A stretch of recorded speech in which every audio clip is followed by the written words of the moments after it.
Bonjour, ravi de te retrouver pour cette 5e vidéo, les secrets d'une recherche d'alternance réussie. Aujourd'hui, je vais t'aider à élargir ta cible de recherche pour que tu puisses vraiment développer tes recherches, tes opportunités de postuler et te différencier des étudiants qui finalement recherchent la même alternance que toi.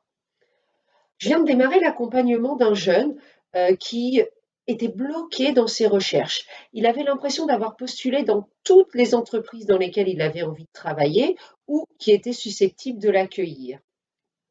Du coup, il passait son temps sur les sites d'offres d'alternance, mais il n'y en a pas des nouvelles qui apparaissent toutes les heures, ou à attendre les réponses aux candidatures qu'il avait déjà envoyées.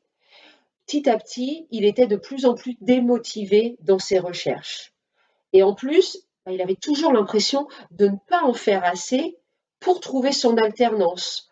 Cette situation finissait par clairement jouer sur son moral et son bien-être. Quand on a commencé à travailler ensemble, on a fait la liste de toutes les entreprises dans lesquelles il avait postulé. Et finalement, on s'est rendu compte qu'il était allé que sur une, voire deux de ses cibles potentielles. C'est pour ça que j'ai choisi aujourd'hui de revenir là-dessus et te donner quelques pistes pour que tu puisses, toi aussi, élargir tes recherches. La première, c'est regarde qui sont les entreprises qui finalement publient des offres qui t'intéressent, que ce soit en alternance ou pas en alternance. Et puis regarde quel est leur secteur d'activité, quelle est leur taille, quel est leur chiffre d'affaires, pour essayer d'aller chercher des entreprises qui vont avoir un profil similaire. Tu peux aussi aller regarder chez les concurrents de ces entreprises qui ont publié ces offres qui t'intéressent et faire des candidatures spontanées. La deuxième piste, c'est finalement de repartir de ces entreprises, de ces secteurs d'activité que tu as ciblés et de viser des entreprises un peu plus petites qui, peut-être qu'elles n'ont pas besoin des compétences que tu veux leur proposer à temps plein, mais toi, tu peux peut-être réfléchir à d'autres services complémentaires que tu pourrais leur apporter. Par exemple, ce jeune que j'accompagne et qui, lui, cherche une alternance en tant que gestionnaire de réseau informatique, finalement, il sait aussi faire des sites Internet.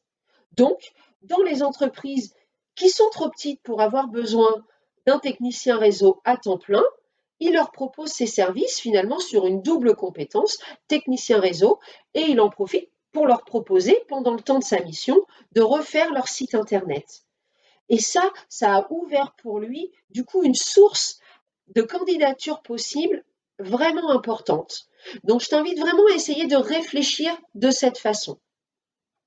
Et puis, la dernière piste que je voulais partager avec toi, c'est finalement de t'adresser à d'autres acteurs que ceux que tu as l'habitude de côtoyer.